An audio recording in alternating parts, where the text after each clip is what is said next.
friends, my name is Aubrey. Welcome back to my channel. I'm so happy to have you all here with me today.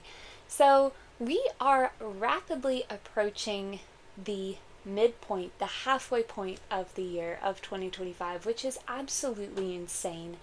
But I mentioned at the beginning of the year that I really want to try to make some progress on series that I'm in the middle of, as well as starting series that I've been putting off. And I did two videos at the beginning of the year, one on books that I really want to start that are either standalones or continuations of series, and another video where I talked about series that I really want to start in the year 2025. And I will link those two below, as well as my series tracker, because today I thought it would be fun to do a sort of update as we get close to the midpoint of the year and talk about all of the series that I still want to continue in 2025. Now, this is a bit of an ambitious list. There are 23 series on here, and I'm not saying that I'm necessarily going to get completely up to date or complete any of these, but I do want to continue them this year, so at least read the next book in the series.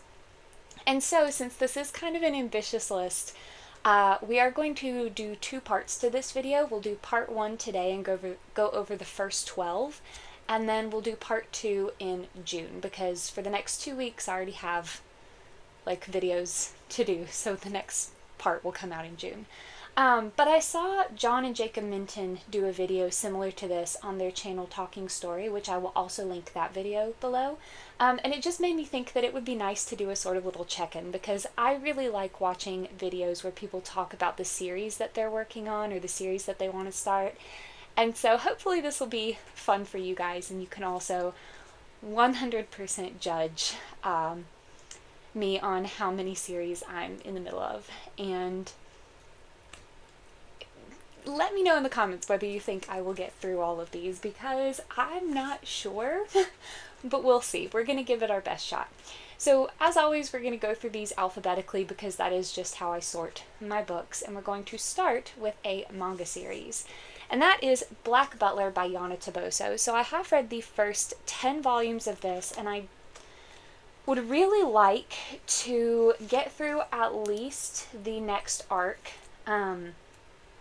which is the, let's see, this one continues Book of Murder, and then it's the Book of Atlantic arc, which will get me through all of the content that I have seen in the anime, because I did watch the anime before picking up the manga, just because I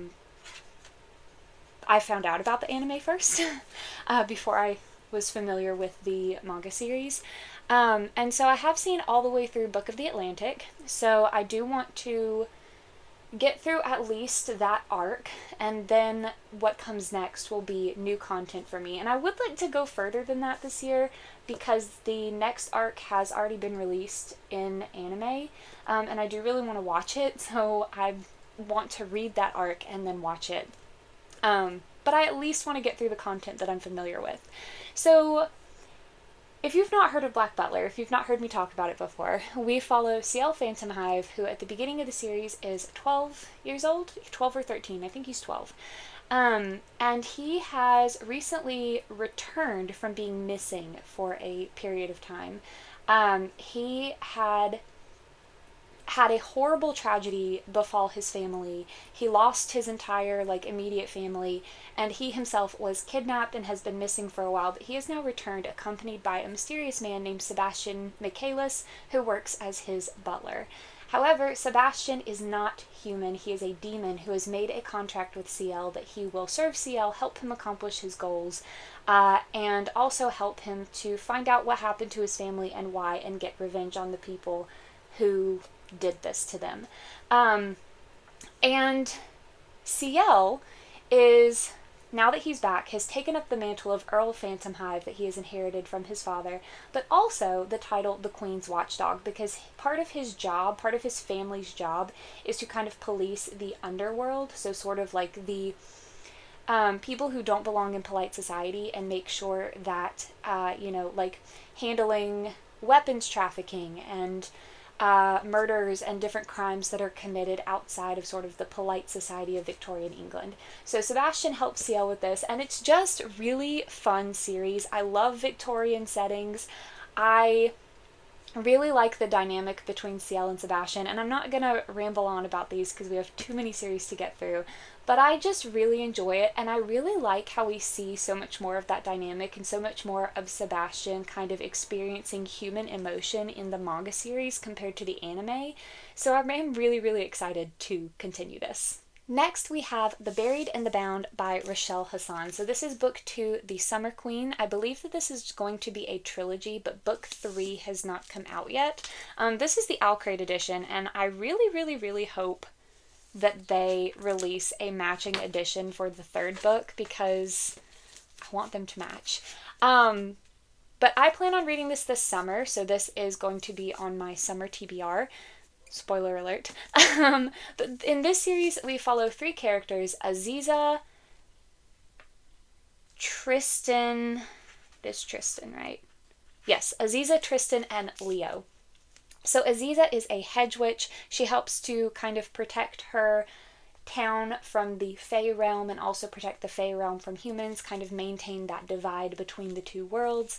And she meets Leo, who is not magical himself, but does live in a family that has been cursed, and the curse affects the different members of his family in different ways. Leo himself has been cursed to forget his true love, so he knows that there was someone that he loved very, very deeply, but he cannot remember anything about them, and when people try to remind him of them or give him information of this person, it actually causes him physical harm. So Leo is desperate to break this curse. And when he finds out that Aziza is a hedge witch and is magical, he kind of partners up with her where he will help her maintain this divide between the human and Fey realms and figure out what is happening, why the divide seems to be weakening, the barrier seems to be falling, and troublesome things are happening in town. And in return, Aziza will help him find a way to break the curse. Then we have Tristan. Tristan has made a deal with this dark entity for reasons unknown to the rest of us at the beginning of the 1st book. And he is kind of being forced to serve this entity and to do their bidding. And so we follow these 3 teenagers, and it's just, I love the 1st book so much. It is so much fun. I love the mythology that is in there. There's a lot of like you have Kelpies and different Fey creatures, and it's really interesting. Just because that's something that I like to learn about is mythology and different folklore and legends. And so seeing it in stories and seeing how the author is incorporating it into their world is always fun for me.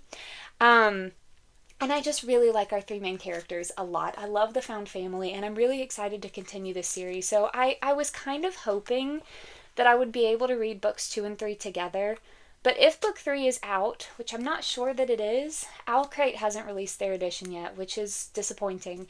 So I am planning to read this summer.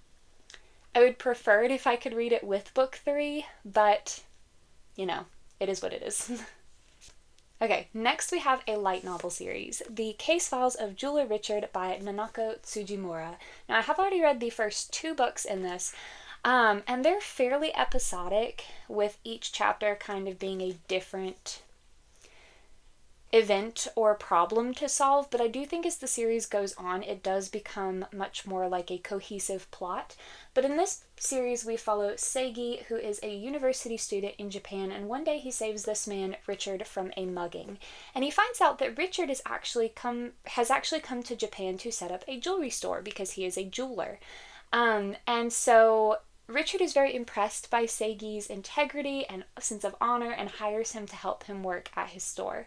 And so you learn a lot about gemstones and like jewelry making in the series, which is really interesting. But like I said, so far, the first 2 volumes are just the 2 of them like working in the store. There are some like overarching plots and like threads that go throughout all of the stories, such as their relationships with other people and with each other. But mainly each chapter or each section is them trying to help a different client with a particular problem that they're having. And so it's just really interesting, really light reading, although it does cover some kind of heavy topics, but in a pretty kind of fluffy way, I guess.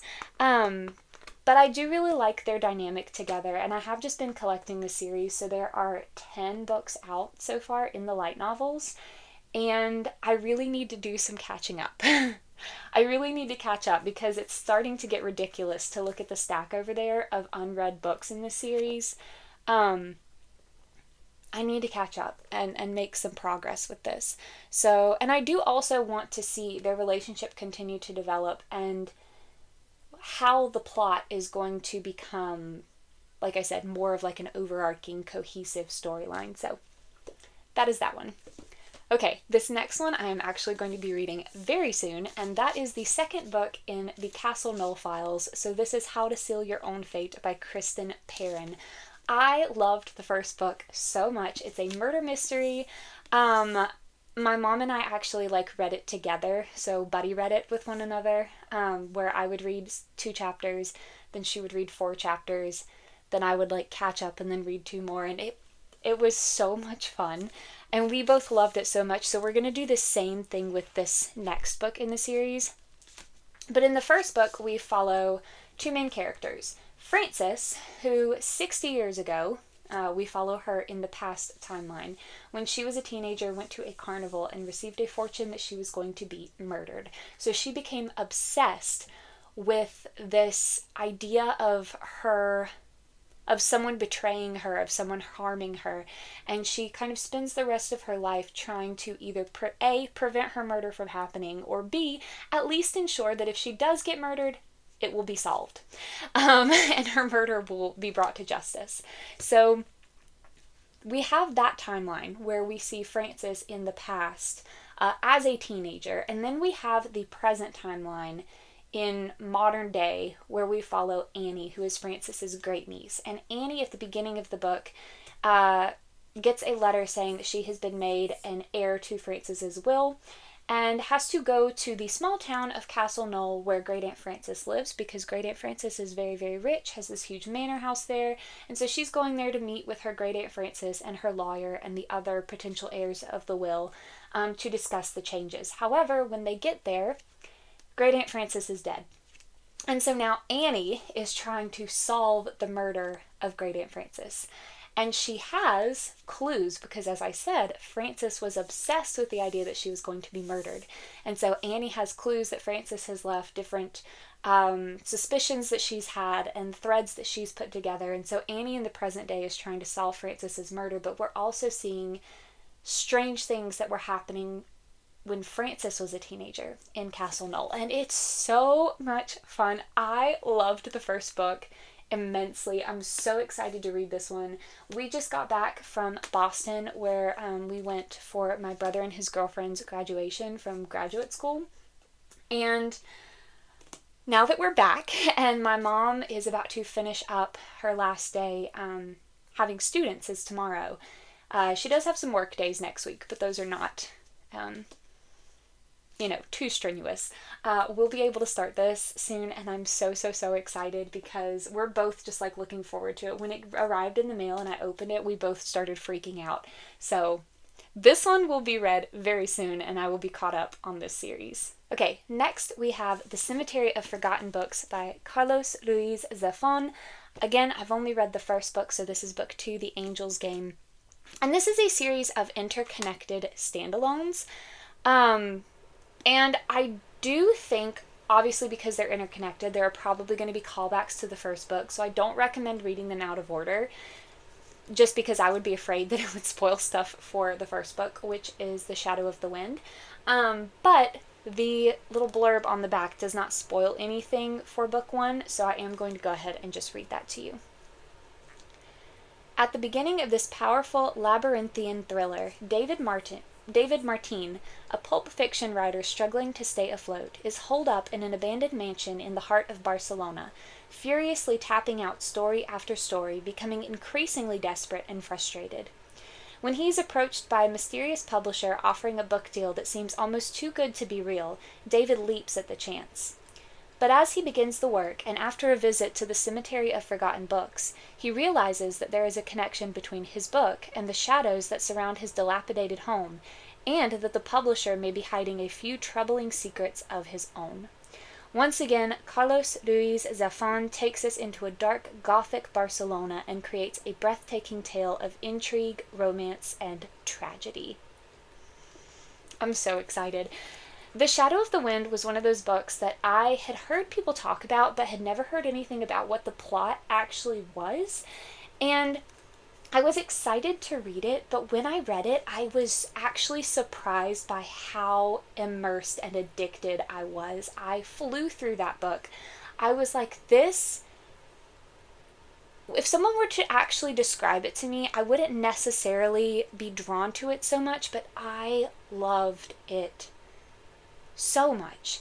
So I'm so excited to continue in this series and to see what else this author has for me, because I just loved his writing, I loved his character work, and I loved the dark, Gothic atmosphere of his Barcelona, and I'm really excited. Next, we have some epic fantasy. So I want to continue my journey through the Cosmir by Brandon Sanderson. The only book I've read so far is Elantris, which is the first book. I am reading it in publication order because that is how I personally prefer to read these larger interconnected series. So the next thing that I need to read is a short story in Arcanum Unbounded, which is a collection of short stories and novellas set within the Cosmir. And I just realized there are constellations on the end papers. That's really pretty. I didn't know that was there. This is the first time I've actually opened this book. Huh. Okay. So yeah, I do have one or two, I think, stories in here that I need to read before I can get to Mistborn. So my goal is to read that and start Mistborn before the end of the year. Hopefully finish Mistborn Era 1, but we shall see. But I loved Elantris so much, and I'm really excited to continue Cosmere. I haven't done it yet because Mistborn is like an entire trilogy within this world, and I just have been reading some other things, but it's definitely on my list for the year. Then the next series that I have is Emily Wilde by Heather Fawcett. So again, I have read the first book, Emily Wilde's Encyclopedia of Fairies, and I do have the next two, Emily Wilde's Map of the Other Lands and Emily Wilde's Compendium of Lost Tales, I think is what that says. And I loved the first book. It was so much fun. I was a little sad that I had read it in the spring when it was so snowy and wintry. I need to find out what time of year, what the setting is for this one. They're going to the Austrian Alps, so I had this in my summer TBR, but this might be more appropriate for winter. I don't know, but anyway, the first book we follow Emily Wilde, who is a scholar at, is it Harvard or Cambridge? Cambridge? Harvard? Oh dear. She's a scholar at a very prestigious Ivy League school. No, Harvard's in America, isn't it? Okay. Oxford? I think it's Cambridge. I'm pretty sure it's Cambridge. So anyway, so she is a scholar who studies fae folk. So fairies, brownies, different species and types of fae. And in the first book, she is trying to put together an encyclopedia of all of the known types of fae. And so to do this, she travels to this very small village, very Icelandic inspired village, where there is a very unique type of fae who live in this area. And she is joined there by her colleague, Wendell Bamblebee. So Emily is very introverted. She has a hard time connecting with others, sometimes comes across the wrong way, whereas Wendell is very outgoing, very charming, very charismatic, and they have something of a bit of a rivalry at their university. And so the entire book is told through Emily's journal entries, because she is keeping a journal to kind of document her journey and her studies and what she's learning, so that she can then use that both for her own personal like research and documentation, but also to then help with her encyclopedia. And it's just so fun. The Fae are so, like, there are some of them that are really adorable, and then some of them that are so dark and sinister and creepy, but not because they're necessarily always mean, just because of their nature. And it's just really interesting to see those sort of old legends of Fae folk, being applied to the real world in this series. I also really love Emily as a character, because I think that anyone who has a hard time sometimes meeting new people and, like talking to people, so people who are often misunderstood, I think that you might really connect with her. I know that I definitely did. And also just the way that she loves her field of study and her job, and the way that she is so unashamed of having an interest that she is so enmeshed in. I just really liked her as a character, okay? So I'm really excited to continue this series. Okay, and next we have 2 manga series. So first we have Given by Natsuki Kizu. I have read the first 5 volumes and about half of volume 6. But I do really want to finish this. I did kind of put a pause on it because I had a lot of other things that I wanted to read for like a specific time of year. But I do have volumes 6, 7, 8, and 9 to finish, and that will finish the main part of the series. However, I did learn that there is a sequel series that is being published in Japan that has not yet been picked up by an English publisher. So, like, Sublime, we need that as well. I need to like have the full series and continue the story. But in order to get caught up, I do need to finish volume 6 and then read the next 3. But I do think I'm saving this kind of for like warmer weather, because it is like very summery in some of the parts of the story, just like where they live and what they're doing. They're a band, so we do follow a band that forms. We have Uenoyama, Akihiko, Haruki, and Mafuyu. So Akihiko and Haruki are in college, and they're in a band with Uenoyama, who is in high school. And one day he meets Mafuyu, who is a classmate of his, who he finds out has a wonderful singing voice. And he convinces, I'm so sorry, I have a headache and I'm really sleep deprived right now, so if I sound muddled, I sincerely apologize.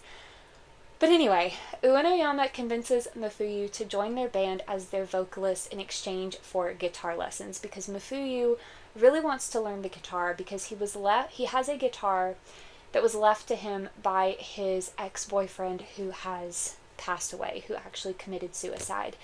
And so Uenoyama and Mafuyu are in this band, and you see their relationship developing. You also see the relationship between Haruki and Akihiko beginning to change, and there are some parts in here, there is one part in here that I really, really disliked between the 2 older boys. I think that was really unnecessary, and I don't like the way that it was handled.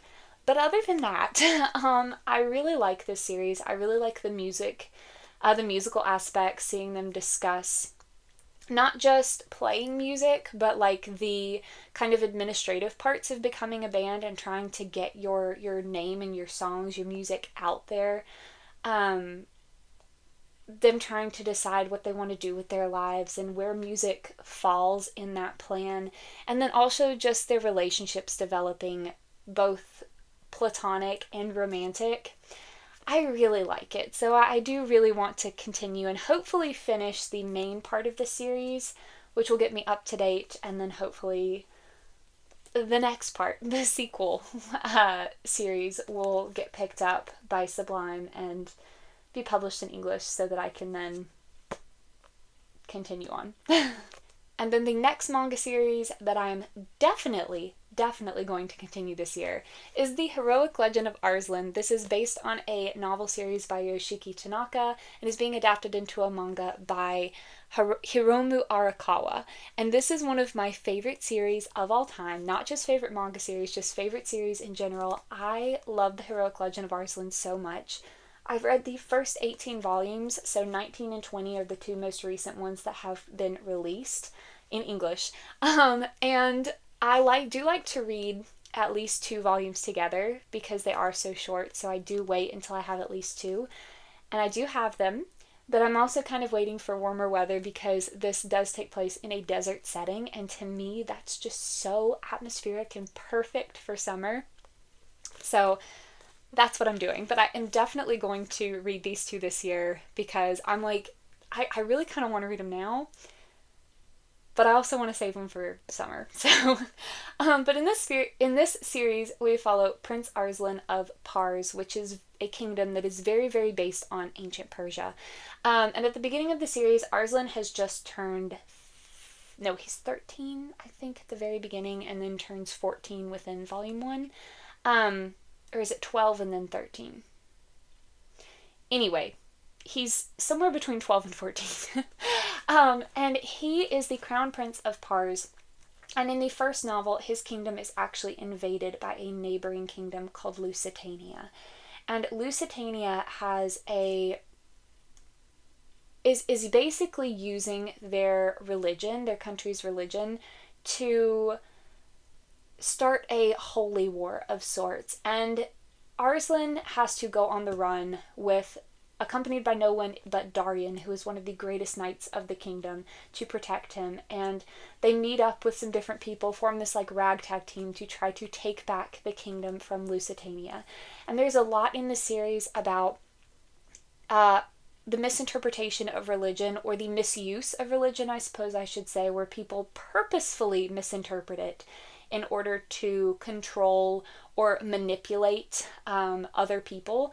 And there is a lot about what it means to be a good leader, and Arslan is just so precious and wonderful. This series is really, really violent, like very violent. It does take place in sort of an ancient civilization, so there is a lot of war with weapons like swords, maces, flails, bow and arrows, flaming pitch and tar, that sort of thing.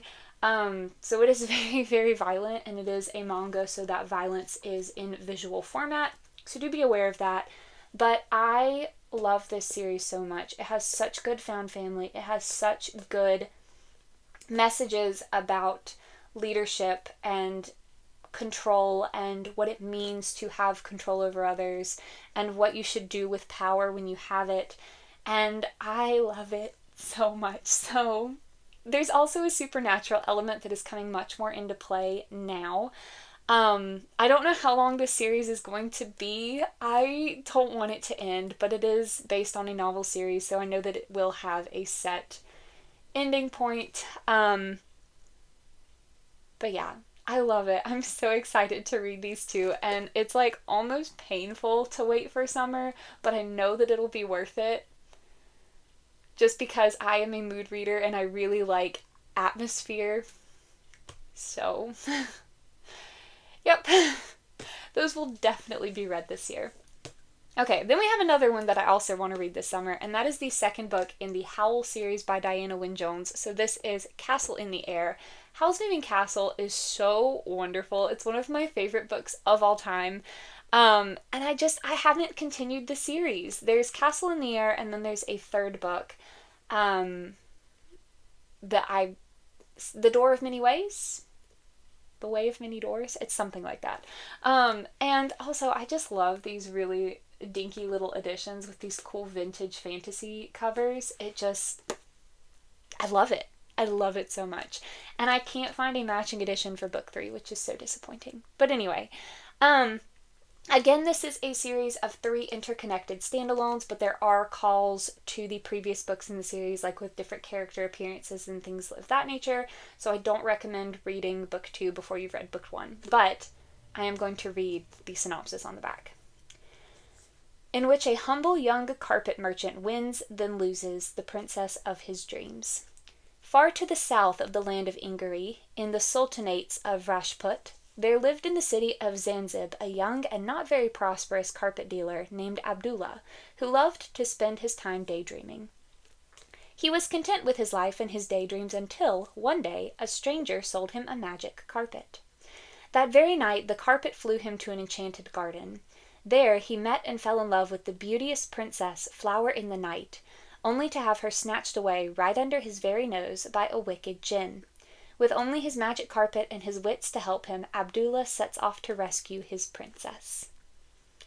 It just sounds really fun, and I loved Howl's Moving Castle so much. I fell in love with Diana Wynne Jones's writing. It's so classic fantasy, and it's just so nostalgic and beautiful, and I'm really excited to read this. And again, the setting is really why I'm saving it for summer.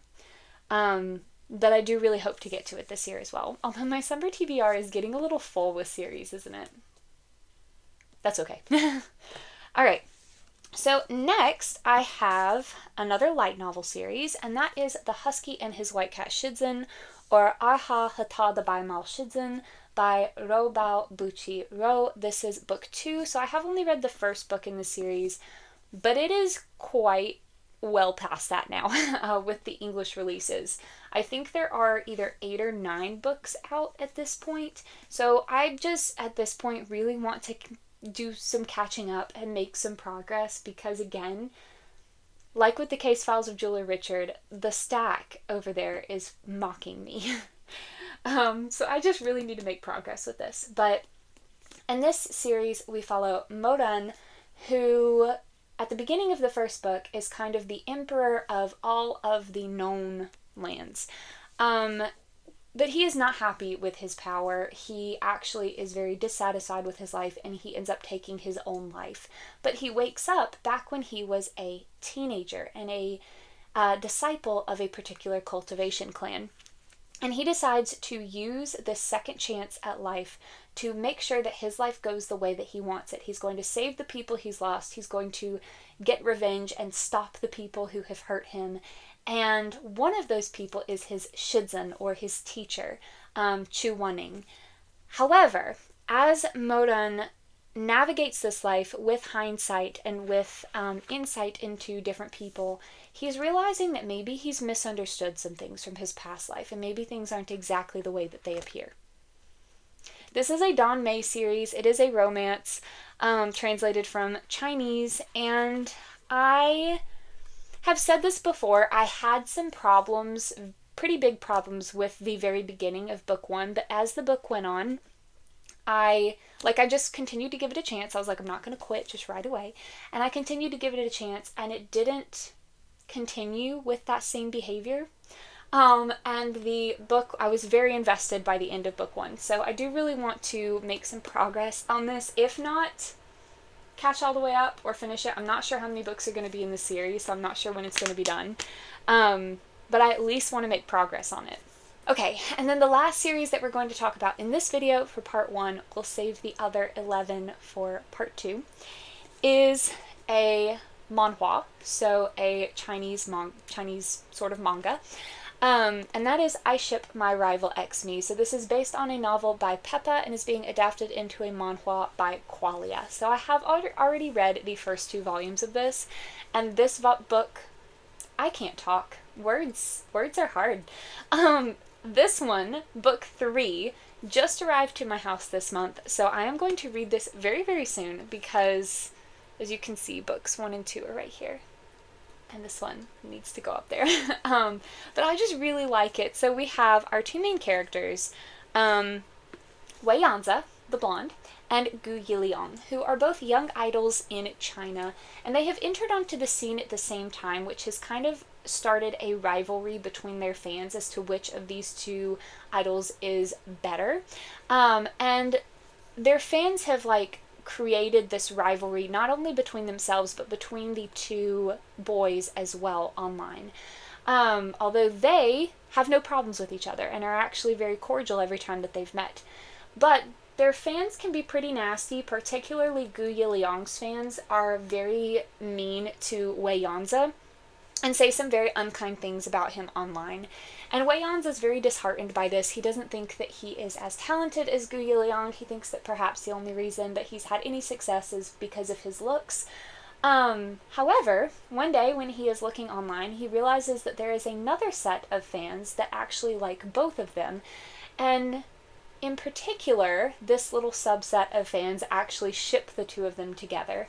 So Wei Yanzi realizes that this shipping community he stumbled upon is actually very wholesome. I mean, there is some more mature content that they are creating and indulging in, but their attitudes are very wholesome and kind, and they're so nice to both of them, and he just really likes the way that it makes him feel, so he kind of becomes a member of this ship, which is a little odd because it does include him and someone he knows. And this happens at the same time that the two of them are working together on a period drama. So they end up becoming closer, getting to know one another as they're working together. And Wayanza starts to think that maybe this whole shipping thing might actually have some basis in real life. So it's just really, really cute. It is a full color manhwa, and so far it's just adorable and wholesome, and we're finally starting to see a little bit of progression at the end of volume 2, so I'm really excited to read the third one, and I'm probably going to be reading it very soon actually. So probably after, I'm currently reading The Teller of Small Fortunes, and once I finish that, I'm probably going to read this before my mom and I start the next Castle Knoll Files book. So I think that's my plan, so this one should be read very soon, but it is a series that I am planning to continue this year. Alright, so those are the first 12 books on this list. As I said, I have 11 more series that I really want to continue in 2025, but we're going to talk about those at a later date because my head hurts and I'm tired and I need to go edit this video and then maybe take a nap. So anyway, I hope that this was fun. Maybe you got some recommendations. If you're interested in any of these series, I would love to hear about that. If you have read any of these and have any opinions on them, again, I love to talk to you guys about stuff that you've read and that I've read. Just please keep all comments spoiler free. Or if there are any series that you're planning to read this year or that you're really hoping that you can make some progress on, please let me know because I'm always open for recommendations, and who knows, maybe I am familiar with some of them. That's always fun too. But yeah, I love to talk to you guys in the comments. It really does genuinely make me so happy. I love, you know, having this community and getting to talk about stories with all of you. If you would like to leave an emoji, you know what? I have on my National Park After Dark t-shirt today. It's one of my favorite podcasts. And if you want to leave your favorite emoji that represents nature, we'll make a nice, beautiful little nature reserve national park in the comments. So you can leave the emoji with your comment, or if you don't really have anything to say, but you just want to let me know that you were here, you can put some emojis down there. I appreciate every single comment that you guys leave. They really do make my day, so. But yeah, thank you guys so much for watching. As I said, I will link the videos I did at the beginning of the year about books I want to read this year and series I'm in the middle of. And I will also link Talking Stories video on the series that John Minton wants to start and continue this year. I'll link all of that in the description. So. But yeah, thank you guys so much for watching. I hope that you are having a wonderful day or a wonderful night wherever you are, and I hope to see you in my next video. Bye!